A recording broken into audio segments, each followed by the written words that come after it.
जय हिंद everyone. Welcome to government exams फंडा।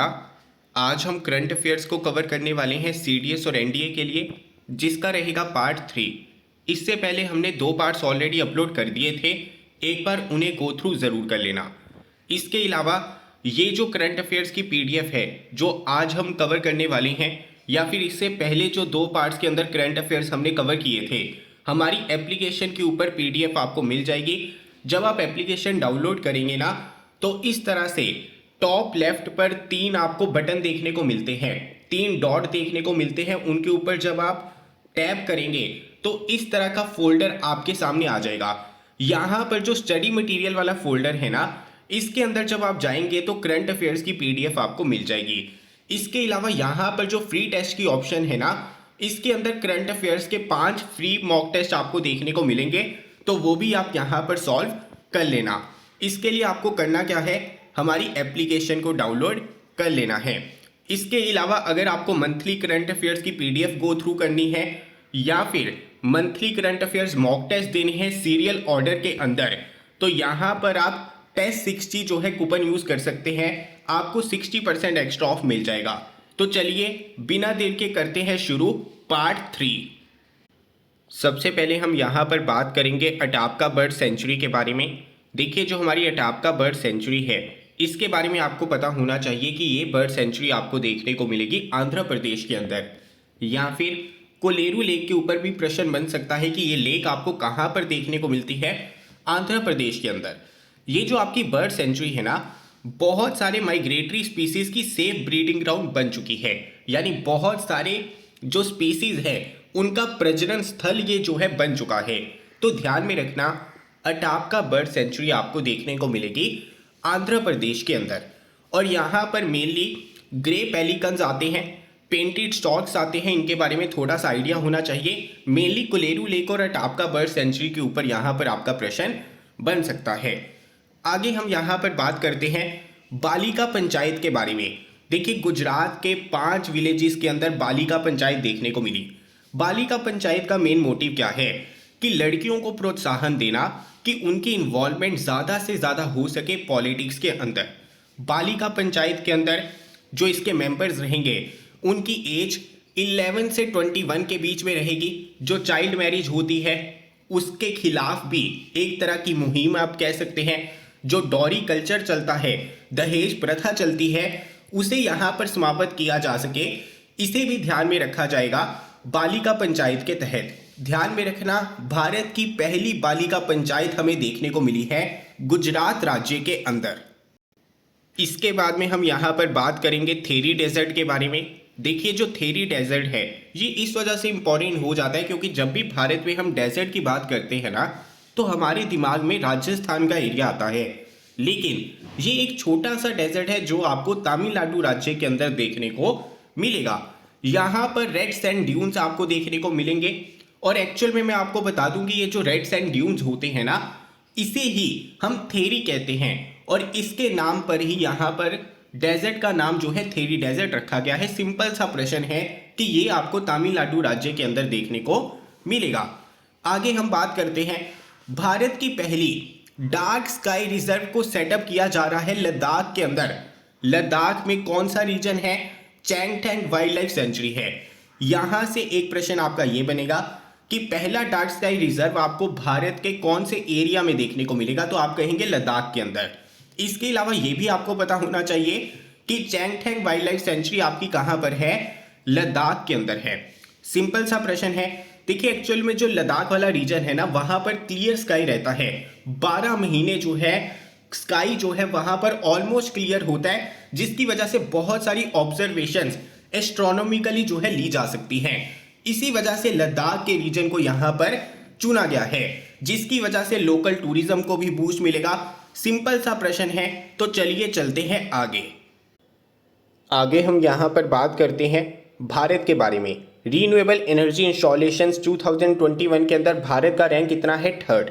चाइना और रशिया के बाद में यहाँ पर भारत का रैंक है 3रा। देखिए, रीन्यूएबल एनर्जी को यूज़ करने के लिए भी बहुत सारे प्रोजेक्ट्स को इम्प्लीमेंट करना पड़ता है, उन्हें सेटअप करना पड़ता है, जिसमें भारत का रैंक है 3rd। यहाँ पर इस रिपोर्ट को पब्लिश किया गया था रैंक 21 के द्वारा। यानी renewable energy policy network for the 21st century. Simple सा प्रश्न है। आगे हम बात करते हैं श्री कालिका माता टेम्पल के बारे में। यहाँ पर आपका प्रश्न बनेगा कि जो श्री कालिका माता टेम्पल है ये आपको कहाँ पर देखने को मिलेगा, कौन से राज्य के अंदर देखने को मिलेगा? ये आपको देखने को मिलेगा गुजरात राज्य के अंदर। आगे बढ़ते हैं। आगे हम यहां पर बात करते हैं रिजर्व बैंक ऑफ इंडिया के बारे में। देखिए, रिजर्व बैंक ऑफ इंडिया ने पेमेंट्स विजन 2025 को रोल आउट किया था। यहां पर आपका वर्ड आ गया पेमेंट। इससे आपको पता चल जाना चाहिए कि फोकस किसके ऊपर होगा, पेमेंट ऑप्शंस के ऊपर होगा। किस तरह की पेमेंट ऑप्शंस? जो डिजिटल पेमेंट है, जो आपकी ई पेमेंट्स हैं, ये हमारी पहले से ज़्यादा सेफ, सिक्योर, फास्ट हो सके, इसी वजह से इसे यहाँ पर रोल आउट किया गया है। सीधा सीधा प्रश्न बनेगा कि पेमेंट्स विजन 2025 का संबंध किसके साथ में है? स्टेट बैंक ऑफ इंडिया के साथ में है, नीति आयोग के साथ में है, रिजर्व बैंक ऑफ इंडिया के साथ में है। इस तरह की ऑप्शंस आपको देखने को मिल सकती है। आपका यहाँ पर आंसर क्या रहेगा? Reserve bank of India. अभी हम यहाँ पर बात करते हैं I2U2 इनिशिएटिव के बारे में। समझने की कोशिश करना। देखिए, ये जो आपकी ग्रुपिंग है ना, इसे न्यू क्वाड का नाम भी दिया गया था। यहाँ पर I2U2 है, इसका मतलब क्या हो गया कि दो देश आपके यहाँ पर ऐसे हैं जिनका नाम I से स्टार्ट होता है, इंडिया और इजराइल। दो देश आपके ऐसे हैं जिनका नाम U से स्टार्ट होता है, यूनाइटेड अरब एमिरेट्स और यूनाइटेड स्टेट्स। काफ़ी इंपॉर्टेंट ग्रुपिंग है। देखिए, एक्चुअल में होता क्या है कि यहाँ पर जो इजराइल है ना, इनकी अरब कंट्रीज़ के साथ में ज़्यादा नहीं बनती है, लेकिन अभी ये ग्रुपिंग हो गई है तो इससे भारत को भी फ़ायदा मिलेगा। क्योंकि आप सभी को पता है कि अगर दो लोगों की आपस में नहीं बनती है और भारत किसी एक देश के साथ में अपने रिलेशन जो है अच्छे करने जाएगा तो दूसरे देश के साथ में खराब हो जाते हैं कई बार। अभी ये ग्रुपिंग आपकी बन गई है, भारत के लिए इसकी इंपॉर्टेंस काफ़ी ज़्यादा है। इसके अलावा मैं आपको बता दूं कि यहाँ पर जो इजराइल है ना, इसका एक फ्री ट्रेड एग्रीमेंट भी साइन हुआ था यूनाइटेड अरब एमिरेट्स के साथ में। ध्यान में रखना, इजराइल और यूनाइटेड अरब एमिरेट्स के बीच में थोड़े रिश्ते बेहतर होने स्टार्ट हुए हैं। जैसे कि मैंने आपको बताया है कि अरब जो आपके देश हैं उनकी इजराइल के साथ में नहीं बनती है। और यहाँ पर अगर बात की जाएगी I2U2 इनिशिएटिव की तो भारत इसका पार्ट है। आगे बात करते हैं। भारत का रैंक जो है वर्ल्ड कॉम्पिटिटिव इंडेक्स के अंदर कितना था?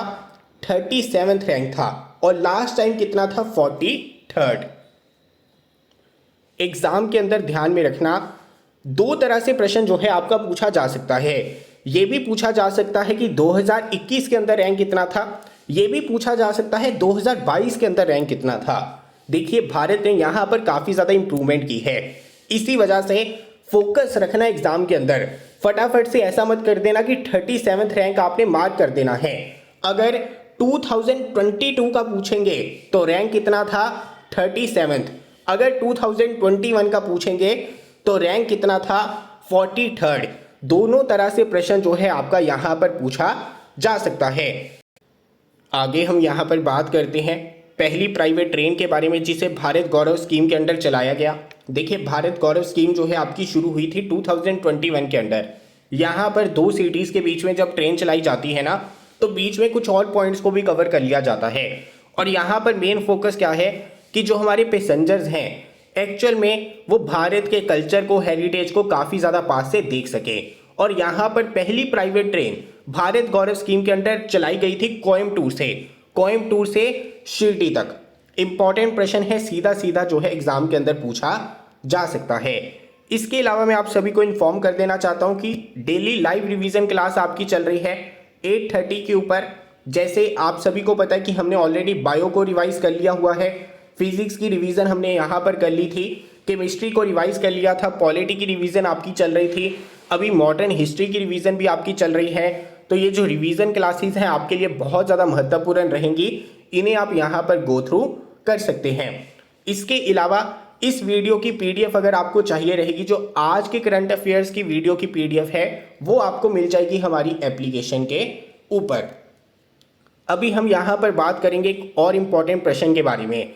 देखिए, यहाँ पर आपका ये प्रश्न बन सकता है कि global conference of young parliamentarians, ये आपकी कहां पर हुई थी? ध्यान में रखना, ये ग्लोबल कॉन्फ्रेंस आपकी हुई थी इजिप्ट के अंदर।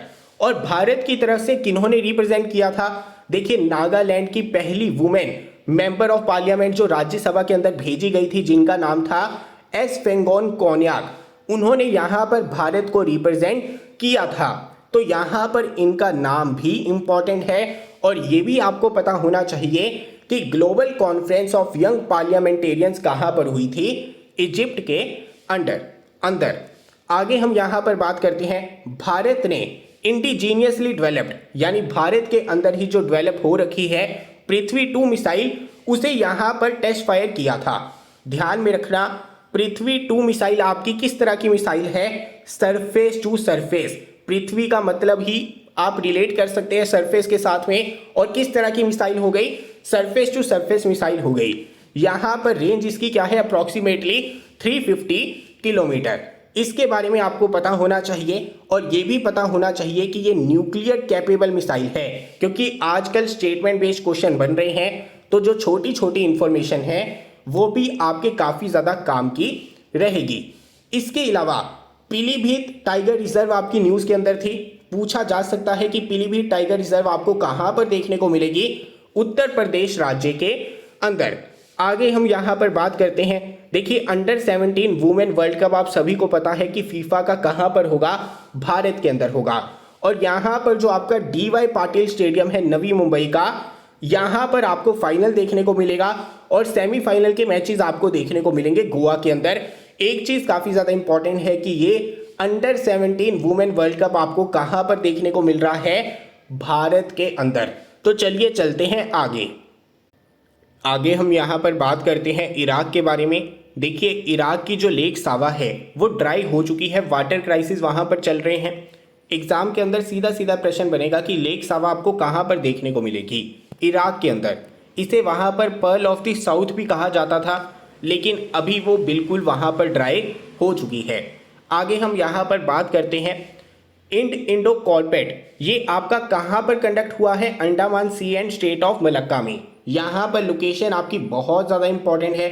38th India Indonesia coordinated petrol, ये आपका कंडक्ट हुआ है अंडमान सी एंड स्टेट ऑफ मलक्का में।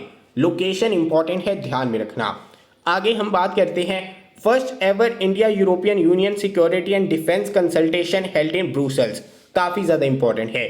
देखिए, यहां पर सिक्योरिटी और डिफेंस के बारे में भारत की बातचीत हुई है यूरोपियन यूनियन के साथ में। इसके अलावा किस तरह से जो हमारी सिक्योरिटी है उसे हम एनहांस कर सकते हैं यूरोपियन यूनियन की मदद लेकर, उसके ऊपर भी यहाँ पर बातचीत चल रही थी। और जो इंफ्रास्ट्रक्चर की मदद एक दूसरे के साथ में हम ले सकते हैं, उसकी यहाँ पर बातचीत चल रही थी। ध्यान में रखना, ये आपकी कहाँ पर हुई है? बेल्जियम के अंदर। आगे हम बात करते हैं भारत की पहली डिस्प्ले फैब्रिकेशन यूनिट कहां पर आई है? तेलंगाना के अंदर आई है। काफी इंपॉर्टेंट प्रश्न है।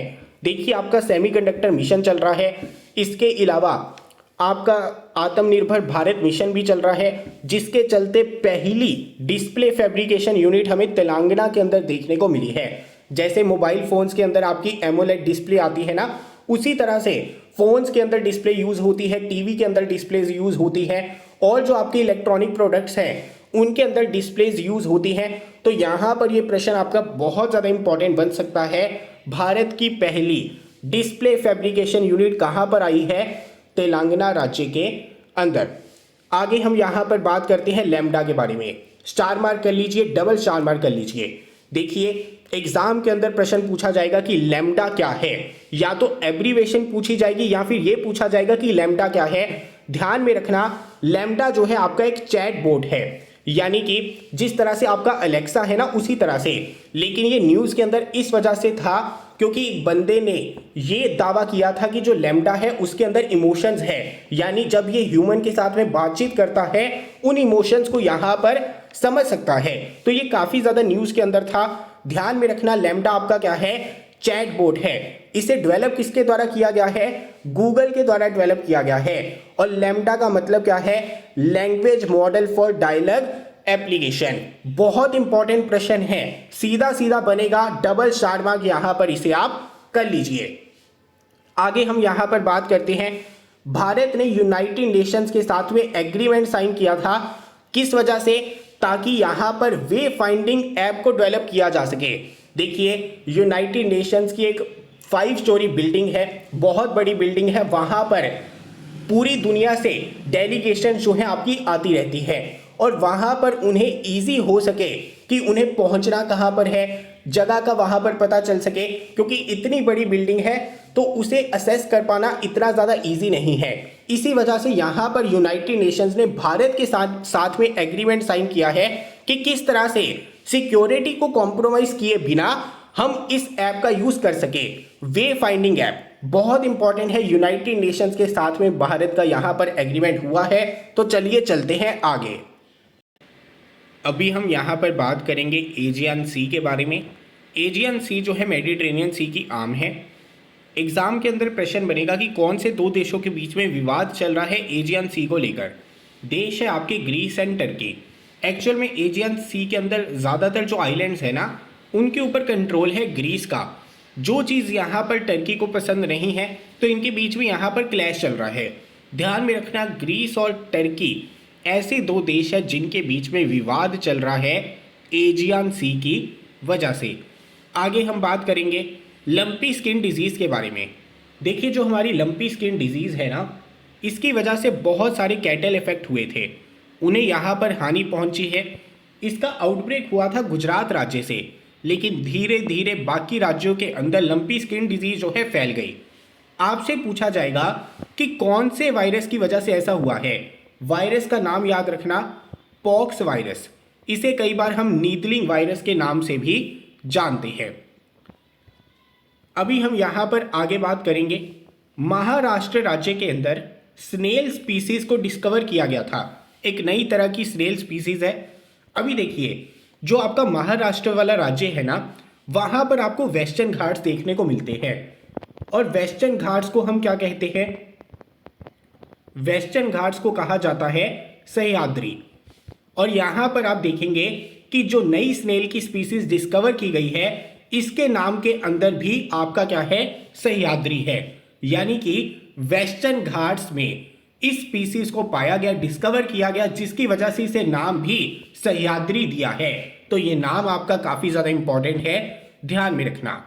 आगे बात करते हैं। खेलो इंडिया यूथ गेम्स 2021 का टाइटल जीता है हरियाणा ने। ये इसका 4th एडिशन था। अगर हम बात करें, जो सबसे पहली बार खेलो इंडिया यूथ गेम्स खेली गई थी, उसे जीता था हरियाणा ने। उसके बाद में महाराष्ट्र ने जीता 2nd एडिशन, फिर महाराष्ट्र ने जीता 3rd एडिशन, और अभी दोबारा से हरियाणा ने जीता है 4th एडिशन, जो आपका हुआ था पंचकुला के अंदर। काफ़ी ज़्यादा इंपॉर्टेंट है। यहाँ पर महाराष्ट्र का 2nd रैंक था। तो चलिए चलते हैं आगे। अभी हम आगे बात करेंगे टेक्नोलॉजी डेवलपमेंट फंड के बारे में। देखिए, इनोवेटिव डिफेंस प्रोजेक्ट्स को यहाँ पर प्रोत्साहन देने के लिए टेक्नोलॉजी डेवलपमेंट फंड जो है दिया जाता है।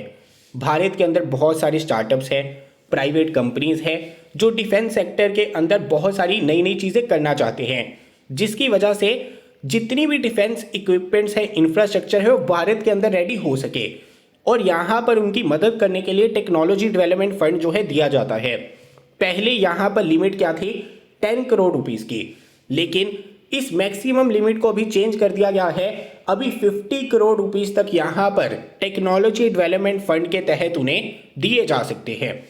आगे हम बात करते हैं ब्रह्मोस मिसाइल के। रिसेंटली 21 ईयर्स कंप्लीट हुए हैं। इसके ऊपर जो है आपका प्रश्न बन सकता है। ध्यान में रखना, किस तरह की सुपरसोनिक क्रूज मिसाइल है? Medium range.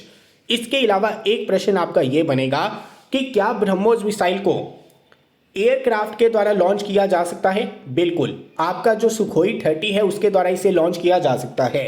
इसके अलावा ये भी पूछा जा सकता है कि क्या ब्रह्मोस मिसाइल सिर्फ और सिर्फ एयरक्राफ्ट के द्वारा लॉन्च हो सकती है?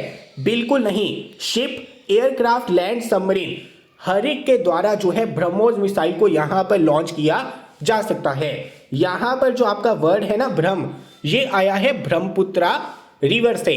नीचे मुझे कमेंट बॉक्स में बताना कि यहाँ पर जो आपका वर्ड है मॉस, रशिया की कौन सी रिवर से इसमें ऐड यहाँ पर किया गया है। अभी एक चीज़ आपको यहाँ पर बिल्कुल क्लियर हो जानी चाहिए कि ब्रह्मोस मिसाइल किस तरह की मिसाइल है। सुपरसोनिक क्रूज मिसाइल है।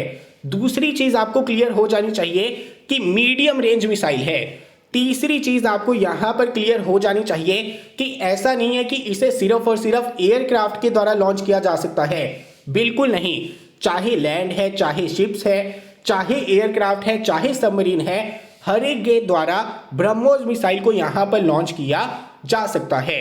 एयरक्राफ्ट का आप सभी को पता है, सुखोई 30 के द्वारा ब्रह्मोस मिसाइल को यहां पर लॉन्च किया जाता है। तो चलिए चलते हैं आगे हम यहाँ पर बात करते हैं रतन टाटा जी के बारे में। हाल फिलहाल में जो हमारे रतन टाटा जी हैं, उन्हें ऑनररी डॉक्टरेट ऑफ लिटरेचर से प्रेजेंट किया गया महाराष्ट्र के गवर्नर भगत सिंह कोश्यारी जी के द्वारा। सीधा प्रश्न जो है आपका यहाँ पर बन सकता है। आगे बात करते हैं, एग्जाम के अंदर आपसे पूछा जाएगा कि हाल फिलहाल में कौन सी ऐसी ऑटोमोबाइल कंपनी है जिसने एशिया का largest 20 megawatt peak carport type solar plant install किया है मानेसर हरियाणा के अंदर। ध्यान में रखना, ऑटोमोबाइल कंपनी का नाम है मारुति सुजुकी। अगला प्रश्न भी आपका सीधा बनेगा, कोई टेक्निकलिटी नहीं है इसके अंदर। इंडियन डिप्लोमेट जिनका नाम है अमनदीप सिंह गिल जी, उन्हें United Nation chief's envoy on technology appoint किया गया है। इंपॉर्टेंट क्वेश्चन है, सीधा इसके ऊपर प्रश्न जो है आपका बन सकता है। आगे बात करते हैं, एक ब्रिटिश जर्नलिस्ट थे और एक ब्राजीलियन इंडिजीनियस अफेयर्स एक्सपर्ट थे। यानी यहाँ पर आपके दो लोग थे जो गायब हो गए। कब गायब हुए? जब वो अमेज़न रेन फॉरेस्ट घूम रहे थे। अभी ध्यान में रखना, यहाँ पर उन्हें लास्ट टाइम देखा गया कहाँ पर? वेलेडो जावरी के अंदर।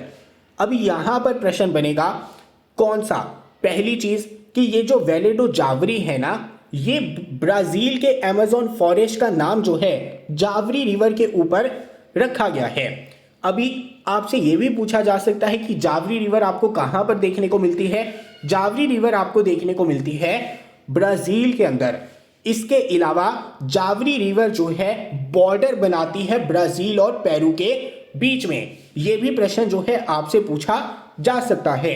इसके अलावा ये भी पूछा जा सकता है कि वेलेडो जावरी जो जगह है ये आपको कहां पर देखने को मिलेगी? ये आपको देखने को मिलेगी ब्राजील के अंदर। तो ये कुछ इंपॉर्टेंट चीजें हैं। वेलेडो जावरी आपकी इंपॉर्टेंट लोकेशन है जिसके बारे में पता होना चाहिए। जावरी रिवर के बारे में पता होना चाहिए। जावरी रिवर बॉर्डर बनाती है ब्राजील और पेरू के बीच में, इसके बारे में पता होना चाहिए। तो चलिए चलते हैं आगे। अभी हम यहाँ पर बात करते हैं यूनाइटेड नेशंस जनरल असेंबली के बारे में। यूनाइटेड नेशंस जनरल असेंबली ने पहली बार एक रेजोल्यूशन अडॉप्ट किया है जिसके अंदर हिंदी लैंग्वेज का मेंशन था।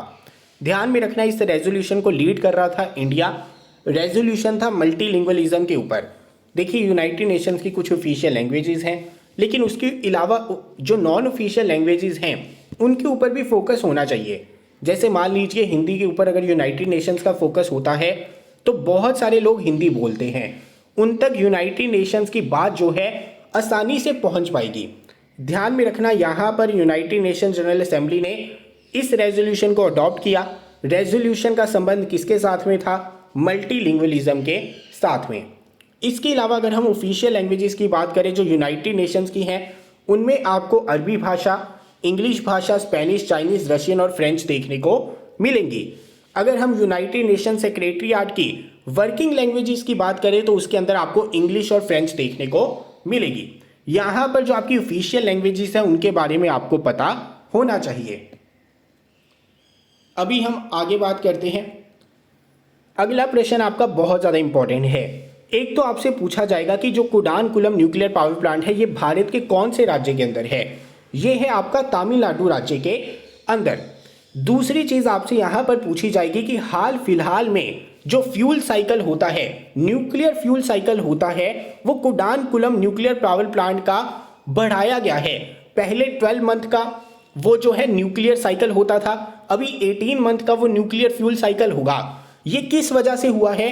क्योंकि रशिया ने यहां पर न्यूक्लियर फ्यूल भेजा है। इस न्यूक्लियर फ्यूल का नाम आपको पता होना चाहिए। न्यूक्लियर फ्यूल का नाम क्या है? TVS-2M। काफी इंपॉर्टेंट प्रश्न है, ध्यान में रखना। यहां पर न्यूक्लियर फ्यूल का नाम क्या है? TVS-2M।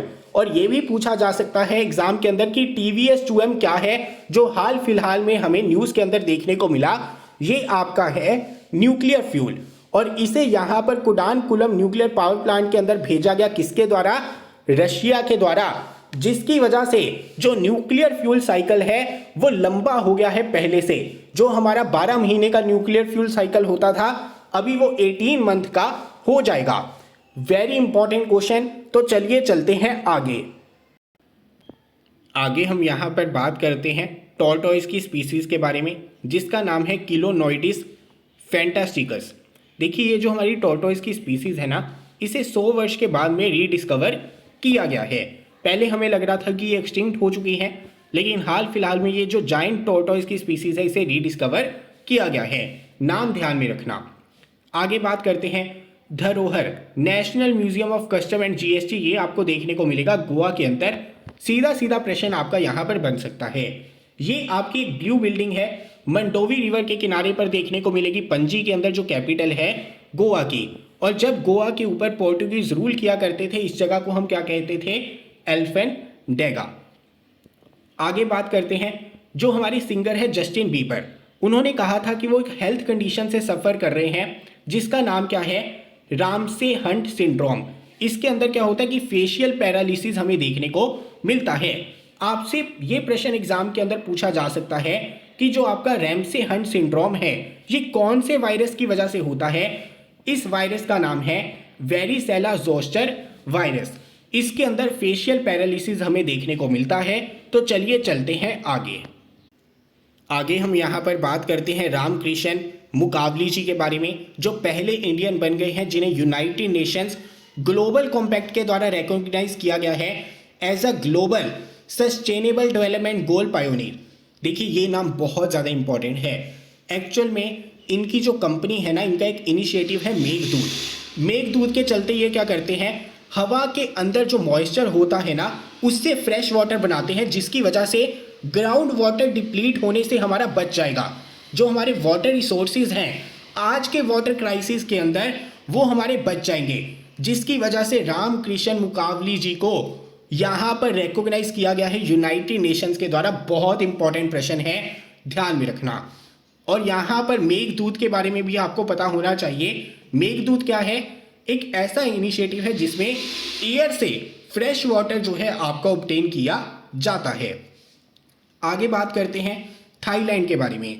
थाईलैंड जो है पहली एशियन कंट्री बन गई है जिसने कैनबिस को लीगलाइज कर दिया है, लेकिन रिक्रिएशनल यूज के लिए नहीं, यानी कि नॉर्मल अगर मेडिकेशन के रूप में चाहिए तो फिर यहाँ पर लीगलाइज किया गया है थाईलैंड के द्वारा। Very important question. थाईलैंड पहली एशियन कंट्री बन गया है जिसने कैनबिस को लीगलाइज कर दिया है। आगे हम यहाँ पर बात करते हैं, researchers at the botanical survey of India have rediscovered a rare plant from a remote district of Anjaw in Arunachal Pradesh called lipstick plant. देखिए, लिपस्टिक प्लांट जो है रीडिस्कवर किया गया है।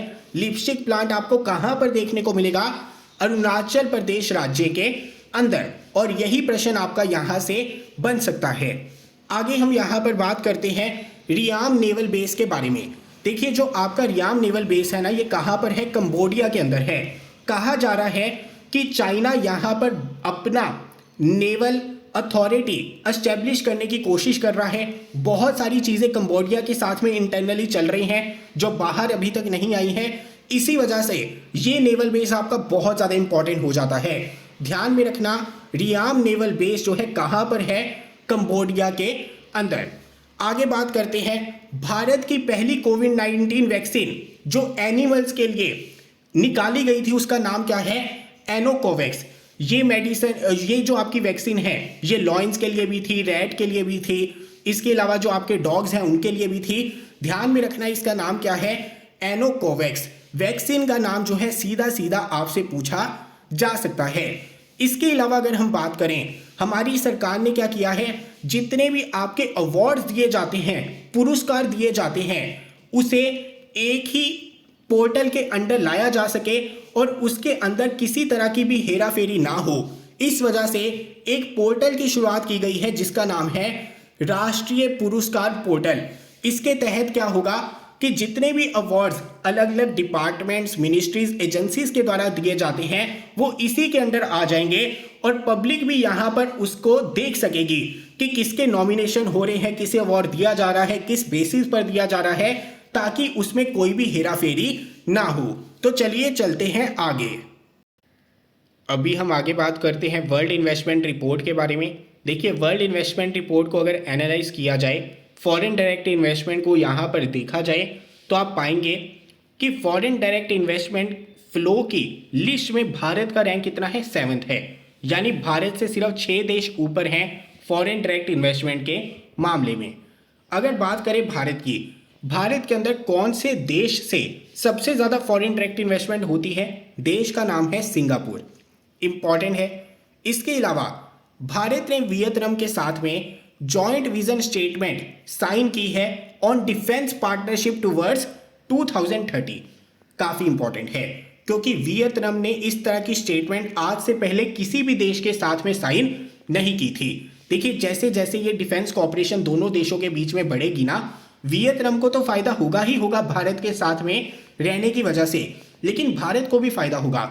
देखिए, आपको पता है कि धीरे धीरे भारत ने काफ़ी डिफेंस इक्विपमेंट जो है मैन्युफैक्चर करने शुरू कर दिए हैं। अभी कल को भारत वो दूसरे देशों को भी तो बेचेगा, उससे भारत को भी तो कमाई होगी, इकोनॉमी को बूस्ट मिलेगा। तो यहाँ पर इंडिया ने वियतनाम के साथ में joint vision statement defence partnership towards 2030 के ऊपर साइन की है। आगे बात करते हैं सिस एप्लीकेशन के बारे में। एग्जाम के अंदर पहला प्रश्न तो आपका यह बनेगा कि सिस की फुल फॉर्म क्या है। सिस की फुल फॉर्म है चिल्ड्रन इन स्ट्रीट सिचुएशंस, पहली चीज। दूसरा प्रश्न यह बन सकता है कि जो सिस एप्लीकेशन है इसे किसके द्वारा लॉन्च किया गया है, national commission for the protection of child rights के द्वारा। अभी सिस एप्लीकेशन का फायदा क्या है, ये मदद करेगी बच्चों की किस चीज में, रिहेबिलिटेशन प्रोसेस में। देखिए, एक्चुअल में क्या होता है कि बहुत सारे ऐसे बच्चे हैं जो अभी भी स्ट्रीट्स के ऊपर रहते हैं, यानी जिनके पास रहने के लिए घर नहीं होता। यहाँ पर उनकी मदद करने के लिए, उन्हें आइडेंटिफाई करने के लिए, और जो ऑलरेडी प्रोजेक्ट्स हमारे चल रहे हैं उसके तहत उन्हें फैसिलिटीज प्रोवाइड की जा सके, इस वजह से सिस एप्लीकेशन को यहाँ पर लॉन्च किया गया है। बहुत सारे बच्चे क्या होते हैं, विलेजेस से बड़े बड़े शहरों में जाते हैं काम के लिए और उनकी फैमिलीज के साथ में जाते हैं, लेकिन बाद में उनके पास में रहने के लिए घर नहीं होता, तो जो स्ट्रीट्स होती हैं उनके ऊपर वो रहना शुरू कर देते हैं। उन्हें यहाँ पर आइडेंटिफाई किया जाएगा और यहाँ पर आइडेंटिफाई किया जाएगा national commission for the protection of child rights के द्वारा। सिस की एब्रीवेशन आपको पता चल गई, चिल्ड्रन इन स्ट्रीट सिचुएशंस। सीधा सीधा प्रश्न जो है आपका यहाँ पर पूछा जा सकता है। अभी हम यहाँ पर बात करते हैं एक इंपॉर्टेंट बुक के बारे में। बुक का नाम क्या है, business of sports the winning formula for success. इसके ऑथर कौन है, विनीत कार्निक जी। काफी इंपॉर्टेंट है। इंडिया की leading sports and management institute ने इस बुक को यहाँ पर पब्लिश किया है, जिसका नाम है business of sports the winning formula for success. Author है विनीत कार्निक जी। तो चलिए चलते हैं आगे हम यहाँ पर बात करते हैं वर्ल्ड ओशियन डे के बारे में। देखिए, जो वर्ल्ड ओशियन डे है आपका ऑब्जर्व किया जाता है 8 जून को। इसका थीम काफ़ी ज़्यादा इंपॉर्टेंट है, इसके बारे में आपको पता होना चाहिए।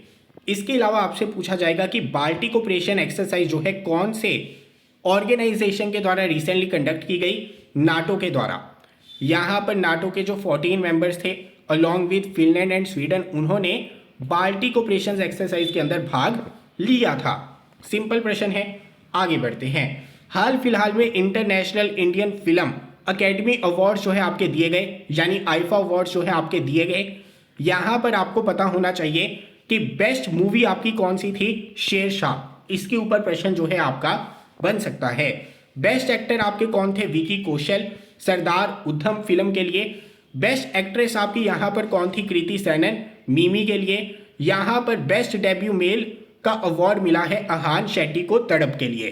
काफ़ी इंपॉर्टेंट है, आईफा अवार्ड्स के ऊपर प्रश्न आपको देखने को मिल सकता है। आगे हम यहाँ पर बात करते हैं, भारत ने कतर के साथ में ब्रिज स्टार्टअप जो है लॉन्च किया है। ब्रिज स्टार्टअप का क्या मतलब होता है कि यहाँ पर जो दोनों देश है ना, अपने एक्सपीरियंस को अपने इंफ्रास्ट्रक्चर को और जैसे भी मदद हो सके एक दूसरे की करेंगे, ताकि दोनों देश जो है यहाँ पर ग्रो कर सके, दोनों की इकोनॉमीज जो है यहाँ पर ग्रो कर सके और बढ़िया सा ट्रेड हो। ट्रेड बढ़िया कैसे होगा? देखिए, कोई भी स्टार्टअप आपका शुरू होता है तो वहां पर प्रोडक्ट्स मैन्युफैक्चर होते हैं, फिर उन्हें बेचना भी तो होता है। तो आपस में अगर ट्रेड टाइज जो है अच्छे होंगे तो एक दूसरे देश के अंदर वो सामान जो है अच्छे से बिकना स्टार्ट हो जाएगा, तो दोनों देशों को वहां पर फायदा होगा। तो यहां पर भारत ने कतर के साथ में स्टार्टअप ब्रिज जो है लॉन्च किया है। आगे हम बात करते हैं, रिसेंटली फूड सेफ्टी इंडेक्स आपका आया था। अगर लार्जर स्टेट्स की बात करें तो टॉप किसने किया है? तमिलनाडु ने, फिर गुजरात, फिर महाराष्ट्र। स्मॉलर स्टेट्स की बात करें तो गोवा ने, फिर मणिपुर, सिक्किम। यूनियन टेरिटरीज की बात करें तो टॉप किया है जम्मू कश्मीर ने, उसके बाद में दिल्ली और चंडीगढ़ का नंबर आता है। काफी ज्यादा इंपॉर्टेंट है। फूड सेफ्टी इंडेक्स के बारे में अगर पूछा जाए तो लार्जर स्टेट्स के अंदर टॉप किया है तमिलनाडु ने, स्मॉलर स्टेट्स के अंदर टॉप किया है गोवा ने, यूनियन टेरिटरीज के अंदर टॉप किया है जम्मू एंड कश्मीर ने। तो चलिए चलते हैं आगे हम यहाँ पर बात करते हैं एनवायरमेंटल परफॉर्मेंस इंडेक्स के बारे में। इस इंडेक्स के अंदर भारत की रैंकिंग काफ़ी ज़्यादा पुअर है। 180 कंट्रीज थी इसके अंदर और भारत का रैंक यहाँ पर है 180। इवन वियतनाम, बांग्लादेश, पाकिस्तान जैसे देश जो हैं उनका रैंक भारत से यहाँ पर बेहतर है। आगे बात करते हैं इटैलियन हाइड्रो इलेक्ट्रिक प्रोजेक्ट के बारे में। देखिए, आपसे पूछा जाएगा कि इटैलियन हाइड्रो इलेक्ट्रिक प्रोजेक्ट जो है कौन सी रिवर के ऊपर आपको देखने को मिलेगा?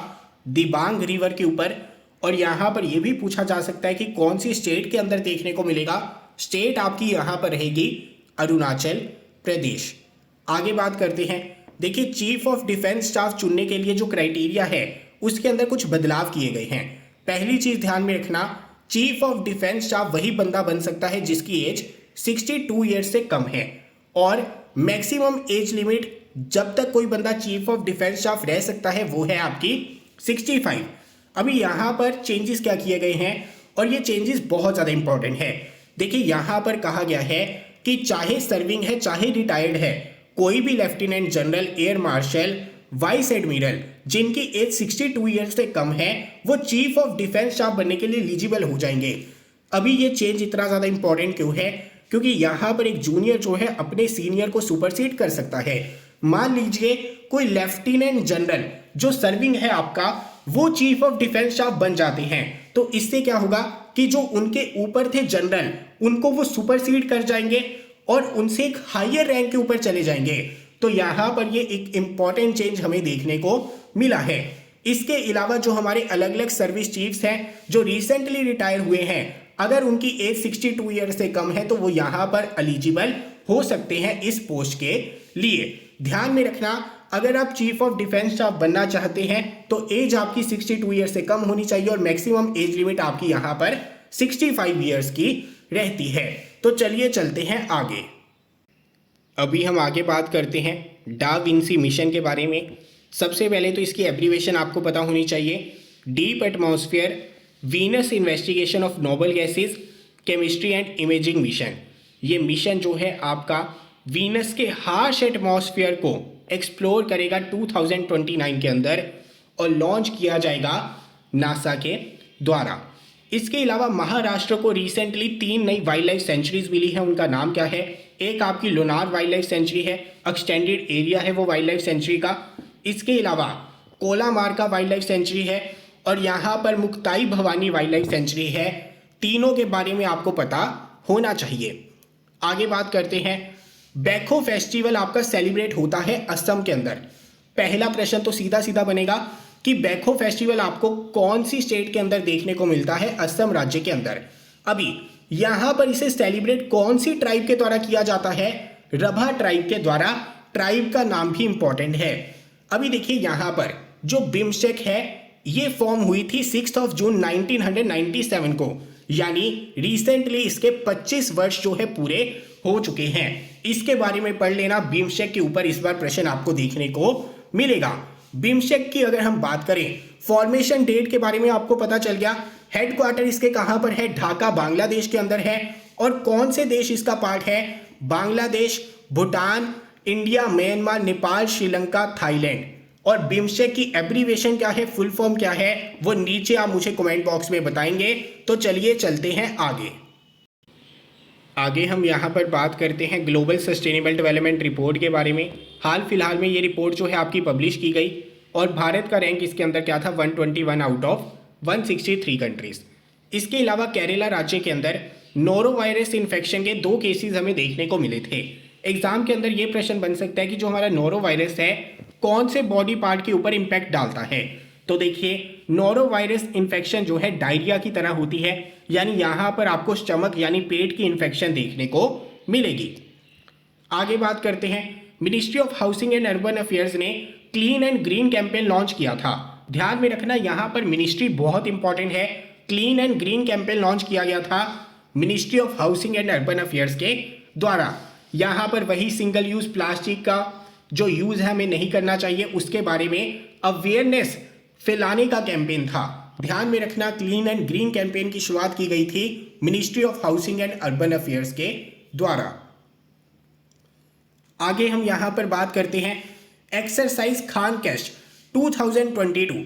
ये आपकी कहां पर हुई है, लोकेशन बहुत इंपॉर्टेंट है, उलन बटार मंगोलिया के अंदर। आपकी मल्टीनेशनल पीस कीपिंग एक्सरसाइज जिसका नाम है खान कैश, ये आपकी हुई है मंगोलिया के अंदर। तो चलिए चलते हैं आगे। अभी हम आगे बात करते हैं ब्लू ड्यूक के बारे में। देखिए, ब्लू ड्यूक को स्टेट बटरफ्लाई का दर्जा मिला है सिक्किम राज्य के द्वारा। काफ़ी इंपॉर्टेंट है, नाम भी इंपॉर्टेंट है। स्टेट बटरफ्लाई का दर्जा मिला है कौन से राज्य के द्वारा, सिक्किम राज्य के द्वारा। आगे बात करते हैं, यांगती कुती वैली आपकी काफ़ी ज़्यादा न्यूज़ में थी, काफ़ी ज़्यादा चर्चा का विषय बनी हुई थी। ये वैली आपको देखने को मिलेगी उत्तराखंड राज्य के अंदर। आगे बात करते हैं, गवर्नमेंट ऑफ इंडिया जो है काफ़ी ज़्यादा अपॉर्चुनिटीज़ एक्सप्लोर कर रही है ताकि अलग अलग मैन्युफैक्चरर्स को भारत के अंदर इनवाइट किया जा सके। किस वजह से, electric vertical take off and landing aircraft का बेस सेटअप किया जा सके। देखिए, electric vertical take off and landing aircraft आपके क्या होंगे, जिसमें इलेक्ट्रिक पावर का यूज़ किया जाएगा टेक ऑफ के लिए, लैंडिंग के लिए। और यहाँ पर ये जो टेक्नोलॉजी है बिल्कुल नई है, इसकी वजह से गवर्नमेंट यहाँ पर पॉसिबिलिटीज़ को एक्सप्लोर कर रही है। एग्जाम में आपका प्रश्न क्या बनेगा कि ईवीटोल आपका क्या है, ये आपका एयरक्राफ्ट है और इसकी एक एब्रीविएशन आपको पता होनी चाहिए, electric vertical take off and landing. आगे बात करते हैं, 176 fishing cats discovered during a survey at Chilika lake making it the world's first fishing cat census. बहुत इंपॉर्टेंट है, दुनिया का पहला फिशिंग कैट सेंसस हमें देखने को मिला भारत की चिलिका लेक के अंदर, जहां पर 176 फिशिंग कैट्स को डिस्कवर किया गया। तो चलिए चलते हैं आगे हम यहां पर बात करते हैं रिजर्व बैंक ऑफ इंडिया के बारे में। रिजर्व बैंक ऑफ इंडिया ने हाल फिलहाल में ग्लोबल हैकाथन लॉन्च किया था जिसका नाम क्या है, हर्बिंगल 2021 इनोवेशन फॉर ट्रांसफॉर्मेशन। हैकाथन आपका क्या होता है, एक तरह का कोड फेस्ट होता है जहां पर अलग अलग कोडर्स आते हैं, प्रोग्रामर्स आते हैं। यहाँ पर थीम क्या था, स्मार्टर डिजिटल पेमेंट्स। इसके अलावा इंडिया और बांग्लादेश के बीच में बायलैटरल डिफेंस कोऑपरेशन एक्सरसाइज होती है जिसका नाम है संप्रीति। इसके बारे में पता होना चाहिए। और इस बार ये आपकी कहाँ पर हुई थी, जेशोर मिलिट्री स्टेशन बांग्लादेश के अंदर। आगे बात करते हैं, अरिगनार अन्ना जूलॉजिकल पार्क आपका काफ़ी ज़्यादा न्यूज़ के अंदर था क्योंकि जो सिंगल यूज़ प्लास्टिक है उसकी वजह से इन्वायरमेंट खराब ना हो, उसे बचाने के लिए अलग अलग तरह के स्टेप्स इस जूलॉजिकल पार्क के द्वारा लिए गए, जिसकी वजह से ये पार्क जो है आपका न्यूज़ के अंदर था। अरिगनार अन्ना जूलॉजिकल पार्क आपको देखने को मिलेगा तमिलनाडु राज्य के अंदर। इसके अलावा नडाल ने फ्रेंच ओपन इस बार का जीत लिया है। सीधा सीधा प्रश्न बन सकता है कि इस बार का फ्रेंच ओपन टाइटल किसने जीता है, नडाल ने। आगे बात करते हैं, इंडियन नेवल शिप्स जिनका नाम है निशांक और अक्षय, इन्हें रिसेंटली डीकमीशन किया गया है, ध्यान में रखना। और यहाँ पर जो आपकी नेवल शिप है ना निशांक, इसने पार्टिसिपेट किया था 1971 इंडिया पाकिस्तान वॉर के अंदर भी। वहां पर जो भारत का स्क्वाड्रन था ना, उसमें इंडियन नेवल शिप निशांक को भी जगह मिली थी और ये surface to surface missile deploy करने में बहुत ज़्यादा कामयाब था। हाल फिलहाल में जो आपका निशांक है, अक्षय है, इन्हें डीकमीशन कर दिया गया है। इसके अलावा अगर हम बात करें, जो हमारी प्याली बसाक है, ये पहली भारतीय वुमेन बन गई हैं जिन्होंने माउंट एवरेस्ट के ऊपर चढ़ाई की है विदाउट सप्लीमेंट्री ऑक्सीजन। काफी ज्यादा इंपॉर्टेंट प्रश्न है, ध्यान में रखना। प्याली बसाक जी जो है भारत की पहली महिला बन गई हैं जिन्होंने माउंट एवरेस्ट को स्केल किया है विदाउट सप्लीमेंट्री ऑक्सीजन। तो चलिए चलते हैं आगे बात करते हैं वर्ल्ड एनवायरनमेंट डे के बारे में। ये आपका 50th वर्ल्ड एनवायरनमेंट डे था, 50th एनिवर्सरी थी वर्ल्ड एनवायरनमेंट डे की। इस बार होस्ट कौन सी कंट्री है आपकी? स्वीडन। ध्यान में रखना, होस्ट कंट्री के बारे में आपको पता होना चाहिए। और इसका थीम क्या था? Only one earth. Theme important है, होस्ट कंट्री इंपॉर्टेंट है। तो चलिए आज के लिए विराम लेता हूं, मिलता हूं अगली वीडियो के साथ। अगर आपको इस वीडियो के करंट अफेयर्स की PDF डाउनलोड करनी हो तो आप हमारी एप्लीकेशन को डाउनलोड कर लीजिए। एप्लीकेशन का नाम है गवर्नमेंट एग्जाम्स फंडा। जब आप हमारी एप्लीकेशन के ऊपर जाएंगे तो यहाँ पर जो स्टडी मटेरियल का कॉलम है इसके अंदर आपको इस वीडियो के करंट अफेयर्स की PDF देखने को मिलेगी। इसके अलावा अगर आपको मंथली करंट अफेयर्स PDF चाहिए या करंट अफेयर्स के मॉक टेस्ट सॉल्व करने हैं तो आप हमारी मॉक टेस्ट सीरीज के अंदर एनरोल कर सकते हैं। कूपन कोड यहाँ पर रहेगा टेस्ट 60। एप्लीकेशन का नाम है गवर्नमेंट एग्जाम्स फंडा। मिलता हूं अगली वीडियो के साथ। जय हिंद।